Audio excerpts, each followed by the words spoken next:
Eu convido os irmãos a estarem abrindo as escrituras em João, capítulo 15, do versículo 1 ao 11. Fala assim: Eu sou a videira verdadeira, e meu pai é o lavrador. Toda vara em mim que não dá fruto, atira e limpa toda aquela que dá fruto, para que dê mais fruto. Vós já estáis limpos pela palavra que vos tenho falado. Está em mim e eu em vós. Como a vara de si mesma não pode dar fruto se não estiver na videira, assim também vós, se não estiverdes em mim.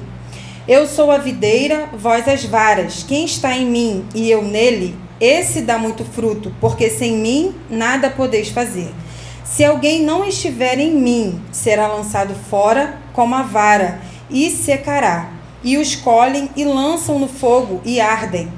Se vós estiverdes em mim e as minhas palavras estiverem em vós, pediríeis tudo o que quiserdes e vos será feito. Nisto é glorificado meu Pai, que deis muito fruto, e assim sereis meus discípulos. Como o Pai me amou, também eu vos amei a vós. Permanecei no meu amor. Se guardardes os meus mandamentos, permanecerei no meu amor, do mesmo modo que eu tenho guardado os mandamentos de meu Pai e permaneço no seu amor. Tenho-vos dito isto para que o meu gozo permaneça em vós e o vosso gozo seja completo. Amém. Meu telefone, por favor. Obrigada.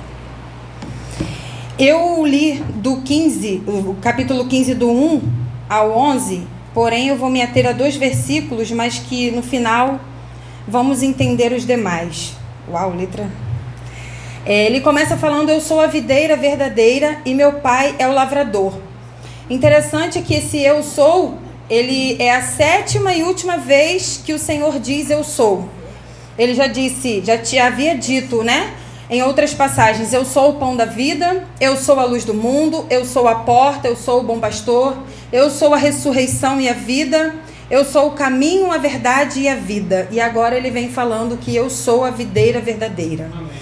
E aqui é a última vez que ele fala o eu sou, mas a primeira vez que ele fala o eu sou é Êxodo 3,14, quando Deus chama Moisés para ele tirar o povo do Egito, para libertar. Ele chega a Moisés e disse Deus a Moisés: eu sou o que sou. E disse mais: assim dirá aos filhos de Israel: eu sou, me enviou a vós. Então ele é, né? Ele é o Criador de todas as coisas, ele é o eu sou. E quando ele começa falando videira verdadeira, eu pesquisando e me perguntando, Jesus diz ser a videira verdadeira porque no Antigo Testamento a videira representa o povo de Israel, o povo da aliança de Deus. Porém, o fato é que sempre que o Israel histórico é mencionado nas Escrituras, esse referido, enfatiza-se o fracasso em não produzir frutos. E é nesse momento que Jesus declara que ele é a videira verdadeira, ele é aquela videira que viria para dar muitos frutos, produzir os frutos da qual ele ia procurar e não encontrava. Ele é a videira que dá os frutos, né? E ele fala também, na parte B do versículo 1, e meu pai é o lavrador.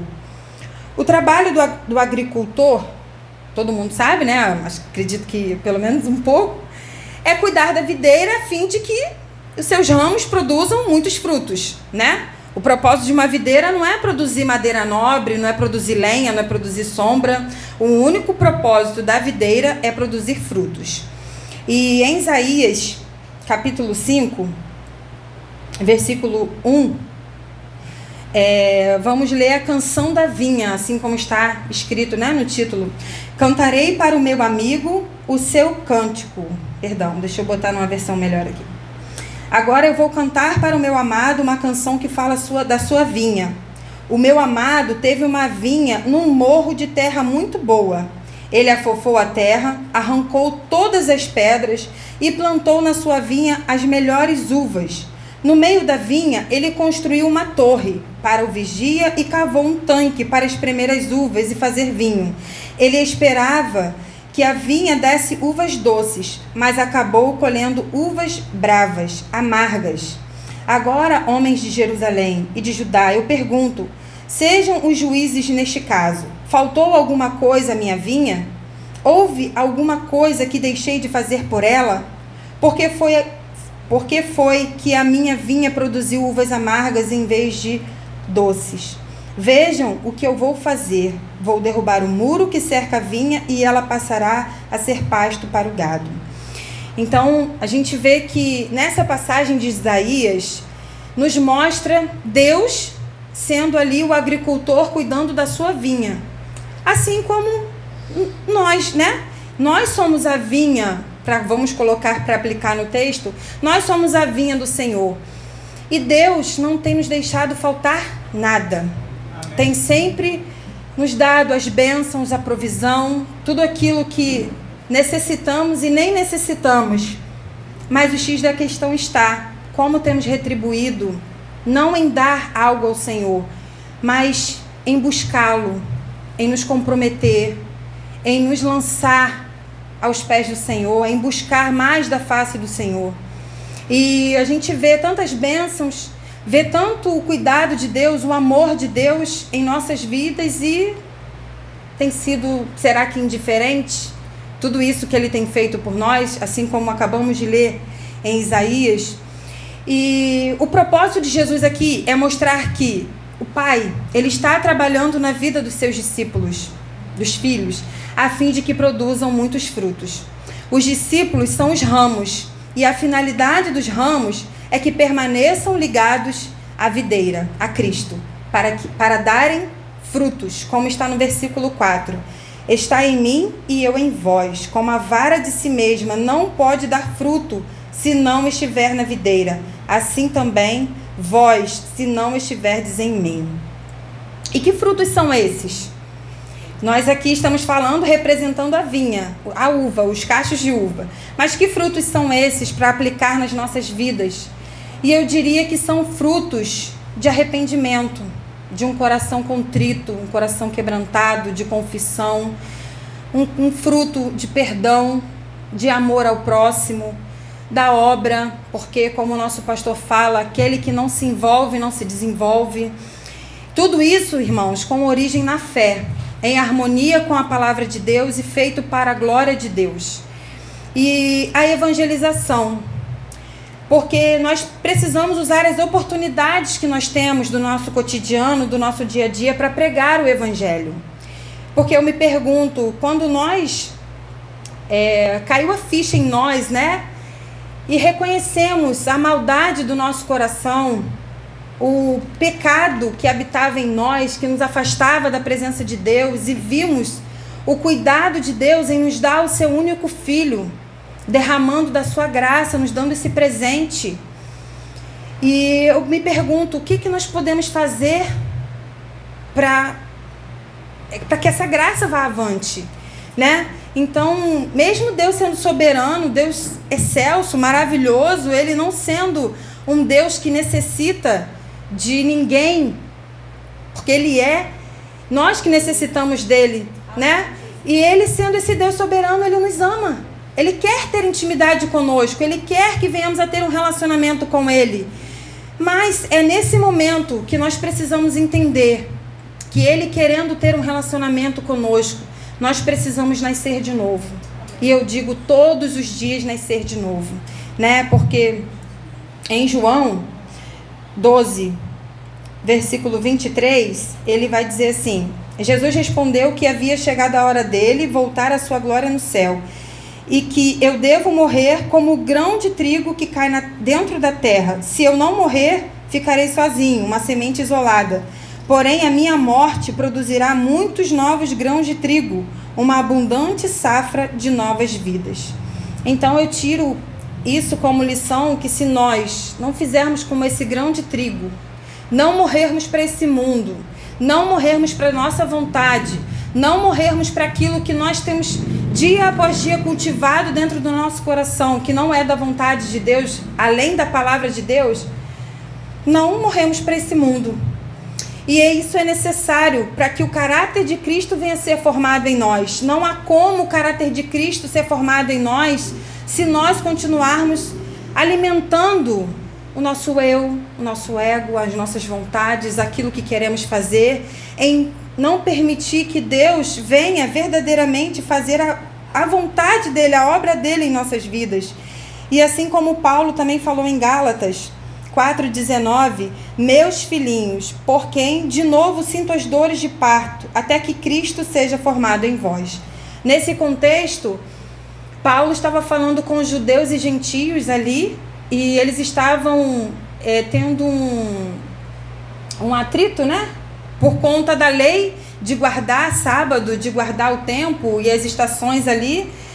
E Paulo fala para eles, meus filhinhos, por quem de novo eu sinto as dores de parto, porque Paulo já havia pregado o evangelho para os irmãos e eles estavam voltando aos rudimentos da lei novamente, quando na verdade nós vivemos pela graça, porque a lei, Cristo já cumpriu toda a lei, né? E é nele que nós devemos viver. E no versículo 2, ele vai falar, toda vara em mim que não dá fruto, atira. E eu confesso que me deu o tico e teco bateu, porque eu falei, como está em Cristo e não dá fruto? E eu falei, não é possível estar em Cristo e não dar fruto. E essa palavra tira ou corta em algumas versões, na Bíblia com o Strong, né, ou o dicionário, ela na verdade ela é um verbo grego e a tradução dessa palavra airo não seria cortar, mas sim tomar ou levantar, visto que um viticultor ele não corta o ramo durante a estação do crescimento, ao contrário, ele levanta os ramos que caem e amarra junto com os outros, com os demais. E é assim que Deus faz conosco, irmãos.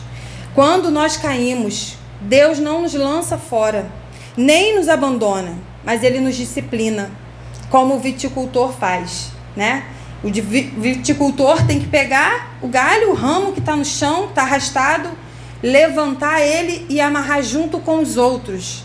Isso também nos dá uma lição da importância de congregar. Não tem como nós caminharmos sem congregar, ser Cristo em casa, sozinho. E o exemplo de Jonas é bem interessante, como nós temos aprendido domingo, né, como o pastor pregou. Jonas, ele foi ele fugiu da presença de Deus, ele desobedeceu ao Senhor, ele foi parar nas profundezas das águas, mas Deus tirou e o levantou. Deus tirou ele da barriga do peixe, Deus trouxe ele de volta para que ele pudesse pregar aonde Deus já havia dito que era para ele ter ido pregar. Então nos mostra que mesmo quando nós temos a atitude de Jonas, Deus ele não nos olha para nos lançar fora, para nos condenar, mas para nos trazer mais próximo dele, né? E como o divino viticultor ele nos levanta. Falamos aqui do viticultor plantando ali a vinha. Agora vamos falar do divino viticultor divino. É através da disciplina. A disciplina tem por objetivo levantar o caído, a fim de que ele frutifique para a glória de Deus. A palavra de Deus, ela menciona 3 degraus da disciplina divina. A primeira é a correção, a segunda é a reprovação e o terceiro é o açoite. A correção ou a repreensão é uma advertência verbal que Deus nos adverte por meio da sua palavra. Em Hebreus 12:5, ele diz, e já vos esquecestes da exortação que argumenta convosco como filhos? Filho meu, não desprezes a correção do Senhor, e não desmais quando por eles fores repreendido. Então, irmãos, quando formos repreendidos, corrigidos pelo Senhor, que nós não venhamos a reclamar, Senhor, está doendo, por quê? E sim falarmos, para quê? O que temos que aprender com a lição que nós temos vivido? E a reprovação é um grau mais avançado na disciplina. É quando o filho não atende à repreensão verbal, ele é reprovado.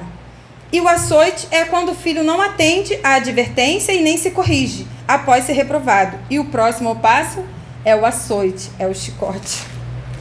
E Provérbios 3:11-12 diz assim, Filho meu, não rejeites a correção do Senhor, nem te enojes da sua repreensão. Porque o Senhor repreende aquele a quem ama, assim como o pai ao filho quem quer bem. Então, Deus ele prefere me disciplinar do que me ver, me deixar no chão.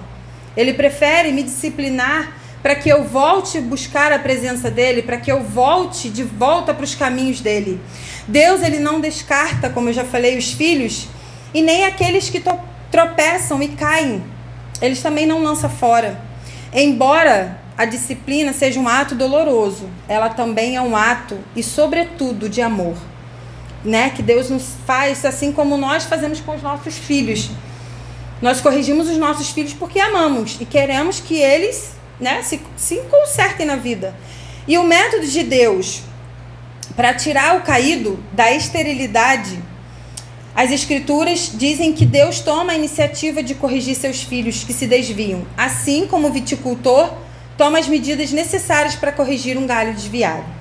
O projeto de Deus na disciplina não é provocar dor, mas produzir fruto. E a disciplina não precisa ser contínua. Tão logo o galho deixa de se arrastar pelo chão, ou o pecado no cristão, tão logo o crente se arrepende e a disciplina cessa. Então Deus não espera que você procure a disciplina. Ele quer que você saia dela.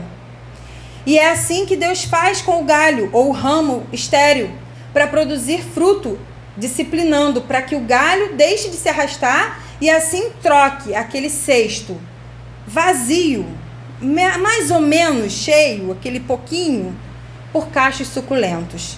Em Hebreus 12, versículo 11 e 12, ele diz: e na verdade toda a correção ao presente não parece ser de gozo, senão de tristeza. Quem gosta de ser corrigido? Mas depois produz um fruto pacífico de justiça, nos exercitados por ela. Portanto, tornai a levantar as mãos cansadas e os joelhos desconjuntados, e fazei veredas direitas para os vossos pés, para que o que manqueja não se desvie inteiramente, antes seja sarado. Então eu creio que o Senhor está falando conosco nessa noite. Se você está cansado, está com os joelhos desconjuntados, está com as mãos para baixo, irmãos, levanta as mãos, clama a Ele, ora, pede, porque é como está escrito aqui. Ele quer nos sarar, Ele quer nos fazer levantar de novo, Ele quer nos fazer com que nós venhamos a clamar, assim como Jonas estava na barriga do peixe. Será que se Jonas já estava 3 dias ali, se ele não tivesse clamado, quantos dias mais ele não ficaria dentro da barriga do peixe? O povo de Israel ficou 400 anos cativo, e a palavra é bem clara, porque não clamou. Porque a partir do momento em que eles começaram a clamar, o Senhor ouviu. E assim é conosco. Às vezes passamos por disciplinas, por correção, por açoites, e não clamamos, mas nos lamentamos, murmuramos, reclamamos, quando na verdade precisamos clamar. E Deus não descarta os seus filhos. E há filhos que Deus não trata como viticultor, mas Ele trata como ferreiro. E são 3 ferramentas. O primeiro tipo é a sucata. São ferramentas enferrujadas, quebradas, aparentemente imprestáveis. E nos faz, pelo menos me faz arremeter, antes de eu conhecer a Cristo, eu era uma sucata. Porque eu não tinha, ainda não tenho, mas beleza, estava enferrujada, quebrada, aparentemente imprestável. Mas o Senhor usou a bigorna, que é a segunda ferramenta. O ferreiro pega a sucata e coloca no fogo. E depois ele açoita na bigorna, moldando-a e afiando-a para tornar valorosa e útil na sua obra e para a glória dele. E o terceiro tipo de ferramenta é a que já está afiada e pronta para ser usada. Deus não desiste dos seus filhos, como o ferreiro não desiste da sucata e nem o viticultor desiste do ramo. Então, se você está na bigorna, é porque Deus quer te moldar para lá na frente Ele te usar para a glória dele. E no versículo 2, parte B, diz assim: toda vara em mim que não dá fruto, atira, como nós já acabamos de ver. A parte B: e limpa toda aquela que dá fruto, para que dê mais fruto. E limpa toda aquela que dá fruto, para que dê mais fruto. E eu pego o exemplo de João. João, no capítulo 21, versículo 15 a 19, ali essa passagem é quando Jesus restaura Pedro. Ô Pedro! Ah, Pedro! E Pedro, ele teve toda aquela vida, né? Negou a Jesus, passou por aqueles percalços da vida, quis abandonar o ministério, mas Jesus, após a sua ressurreição, encontra com Pedro nessa passagem, João 21, 15, e fala: Pedro, tu me amas, apacenta as minhas ovelhas. Né? Vemos que depois dessa restauração de Pedro, vemos o fruto, lá em Atos 2,14, no discurso de Pedro, quando foram agregadas quase 3.000 almas. Jesus não desistiu de Pedro, e Pedro já havia desistido do seu chamado, do seu ministério. E depois que Jesus contou aos seus discípulos como o lavrador ou viticultor, ele cuida do ramo estéril, ele conta de um ramo, um discípulo, que demonstrava um crescimento desordenado, mas produzia alguns cachos de uva, como está escrito aqui: e limpa toda aquela que dá fruto, para que dê mais fruto. Então esse ramo ele dava fruto, mas ele vai e limpa para que dê mais fruto. E o viticultor ele sabe que para conseguir mais fruto na vide é preciso ir contra a tendência natural da planta. E é por essa razão que o viticultor corta os brotos desnecessários, pois o único propósito da vinha são as uvas. E Deus segue o mesmo processo conosco. Ele quer cortar da nossa vida esses brotos que roubam a vitalidade e nos impedem de frutificar. A começar pelo nosso orgulho, pelo nosso eu, pelo nosso ego, pelas nossas vontades que não abrimos mão, por aquilo que muitas das vezes carregamos e, Senhor, até aqui vai, mas daqui para frente não dá não. E como nós podemos dizer que Deus, ele é dono do nosso coração se nós não permitirmos ele fazer morada por completo no nosso coração? E então, mas Deus não é inconveniente. Deus, ele não arromba a porta do nosso coração. É necessário que eu e você queira, peça que ele venha podar, tirar esses brotos do nosso coração. Porque se você disser: não, Senhor, deixa o broto aqui, deixa o ego aqui, deixa o eu aqui, ele vai deixar, mas você não vai frutificar como ele quer que você frutifique. Então é necessário que a gente venha nos colocar diante dele e ter essa postura diante do Senhor. Senhor, rasgando o coração diante dele: Senhor, eu tenho sido orgulhosa, eu tenho sido soberba, eu tenho alimentado o meu ego, não tenho permitido que a tua palavra entre no meu coração pela falta do perdão. E N fatores que o nosso coração carrega, né? Mas será que nós queremos permanecer na disciplina ou estamos preferindo ficar só com esses caixinhos de uvas porque o processo da poda é doloroso? A poda é o meio que Deus usa em nossas vidas para frutificarmos mais. Deus não quer que a vinha bonita, formosa, ele quer cachos de uvas, ele quer frutos. Assim como ele, nessa passagem, ele falou que ele era a videira verdadeira por ele produzir frutos. E em Israel não se achava os frutos, não das uvas, né, mas frutos que ele procurava. A disciplina tem a ver com o pecado e a poda tem a ver com a nossa vida com Deus. Vida com Deus é mais importante do que trabalho para Deus.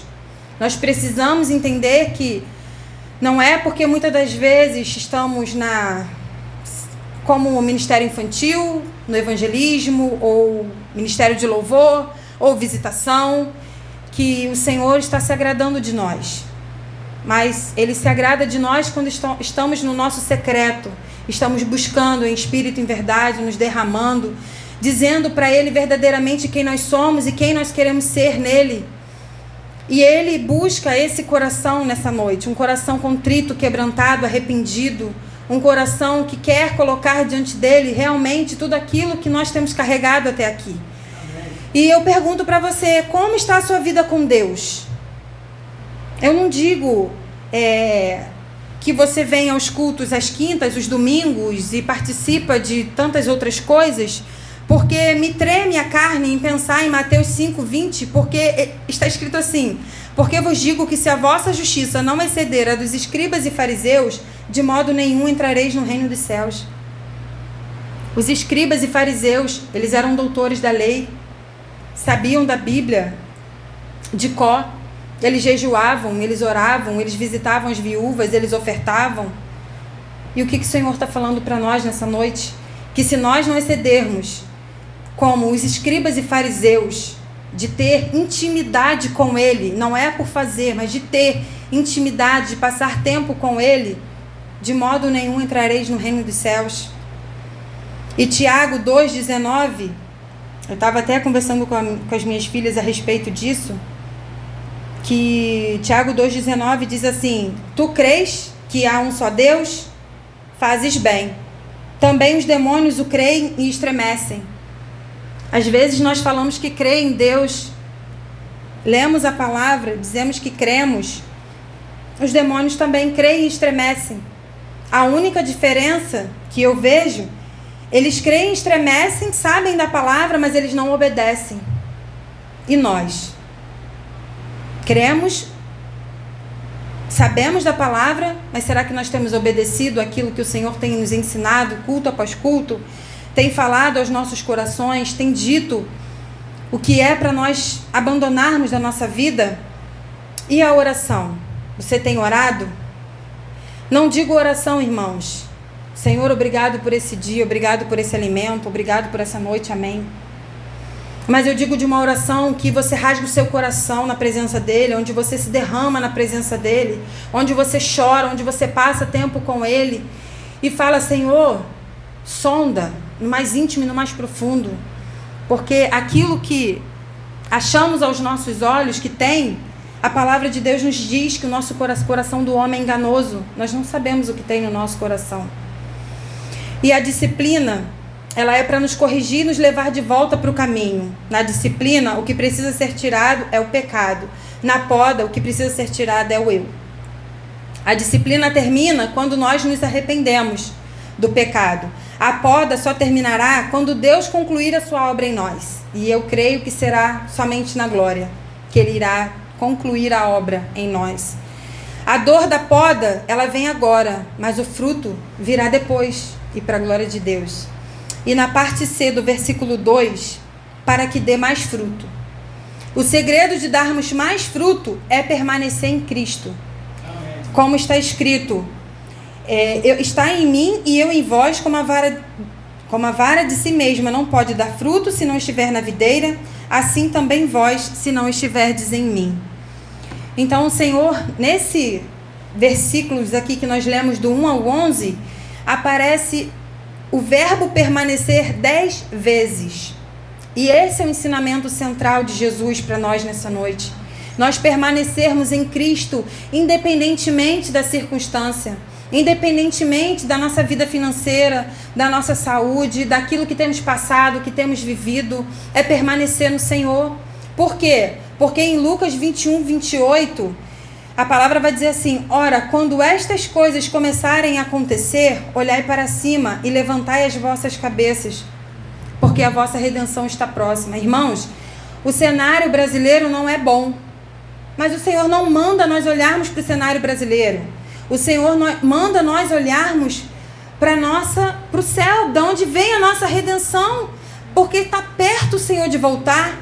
E Ele está perto, e quando está perto, como está a nossa postura de cabeça para baixo, preocupado com o amanhã, com o que vai acontecer e como vai ser, e o que eu vou fazer, e como vai ficar N motivos da nossa vida que às vezes questionamos. Mas o Senhor pede para nós olharmos para cima, para Ele que virá nos buscar. Ele é o nosso Redentor, Ele é o nosso refúgio, a nossa fortaleza. É nele que nós devemos nos esconder. E o segredo para essa vida transbordante, meus irmãos, não é fazer mais por Jesus, mas é estar mais com Jesus. O desafio da permanência é passar dos deveres para um relacionamento vivo com Deus. Em João 7, Estou concluindo. Em João 7,37, a palavra diz assim: e no último dia, o grande dia da festa, Jesus pôs-se em pé e clamou, dizendo: se alguém tem sede, venha a mim e beba. Quem crê em mim, como diz a Escritura, rio de águas vivas correrão do seu ventre. Então o Senhor fala conosco nessa noite. Se você tem sentido sede, a necessidade, se você tem estado vazio, o que ele fala? Vem até a mim e beba. Em Salmo 42:1, assim como o servo brama pela corrente das águas, assim suspira a minha alma por ti, ó Deus. A nossa alma tem suspirado pelo Senhor, a nossa alma tem suspirado pelo avivamento da igreja. Será que nós queremos permanecer nessa mornidão até a volta de Cristo? Ou nós queremos viver o que está escrito em Joel 2:28, quando ele diz que nos últimos dias derramarei do meu espírito sobre os jovens, sobre as crianças, sobre os idosos, sobre todos, servos e servas. É uma promessa, irmãos, que o Senhor nos deixou e Ele há de cumprir, mas é necessário nós clamarmos, nós nos posicionarmos como filhos do Senhor e clamarmos, colocarmos os nossos joelhos no chão e dizer: Senhor, eu tenho sede por Ti, eu tenho anseio pela Tua presença, do jeito que está, eu não quero. Porque quando nós vemos os discípulos, no livro de Atos, os sinais e maravilhas que eles faziam, o Pentecoste, quem não queria viver aquilo? Mas o Senhor não deixou limitado só para ali em Atos 2. Ele quer fazer esse mover também nas nossas vidas, nos nossos dias. Mas é necessário que nós venhamos a nos posicionar, nos colocar verdadeiramente querendo, na busca, na brecha, clamando a Ele, intercedendo, pedindo. E depois da disciplina, para remover o pecado, depois da poda, para mudar as nossas prioridades. Agora Jesus diz que o segredo da vida abundante é permanecer nele. Jesus é a videira, irmãos. Ele é o tronco do qual o galho, que somos nós, precisamos buscar a seiva para se alimentar e frutificar. A vida, a força, o vigor, a beleza, a fertilidade do ramo estão na sua permanência em Cristo. Em nós mesmos não temos vida, nem força, nem beleza, porque tudo o que somos, o que sentimos e fazemos, vem dele, é por ele e para ele são todas as coisas. Ele é a fonte, ele é aquele quem nos dá tudo o que nós precisamos para permanecer na presença dele e frutificar. E como está escrito no versículo 5, mais uma vez: eu sou a videira verdadeira, vós as varas. Quem está em mim e eu nele, esse dá muito fruto, porque sem mim nada podeis fazer. E se nós, irmãos, queremos de fato permanecer no Senhor, como está nos demais versículos aqui: se guardardes os meus mandamentos, permanecerei no meu amor, do mesmo modo que eu tenho guardado os mandamentos de meu Pai e permaneço no seu amor. Nós precisamos ter compromisso com a palavra. Nós precisamos ter compromisso em buscar o Senhor. Nós precisamos viver a palavra do Senhor. Assim como nós lemos muitas coisas, é bênção saber que o Senhor quer derramar do Espírito, mas é bênção também nós lermos e entendermos que o Senhor não nos quer como escribas e fariseus. Então, que nós possamos nos posicionarmos, colocarmos de fato e de verdade na presença do Senhor e dizer: Senhor, eu prefiro, eu quero, eu anseio viver a Tua palavra, a Tua verdade, a Tua vontade, do que continuar como estou. Que nós não venhamos a nos conformar da forma que estamos. Se você tem buscado, se você tem jejuado, se você tem orado, o Senhor o sabe. Mas que ainda assim você não se contente, você queira mais e mais, como em Ezequiel 47. Ali ele estava na beira do rio, molhando os pés. Daqui a pouco ele molhou a cintura. Daqui a pouco ele se lançou na água e a água o levou, porque quem é a água? Ele é a fonte da vida, ele é a fonte da água. Ele é a água viva, ele quer nos levar a um nível de intimidade mais profundo. Basta nós nos lançarmos na água. Então nós precisamos, irmãos, nos lançar nessa água. E eu pedi o Davidson, pastor, para estar louvando um louvor. E eu queria que você fizesse como uma oração esse louvor. que você se colocasse verdadeiramente nesse momento, o teu coração diante do Senhor e pedisse a Ele, não só nesse louvor, mas colocasse diante dele aquilo que precisa ser colocado, em nome do Senhor Jesus.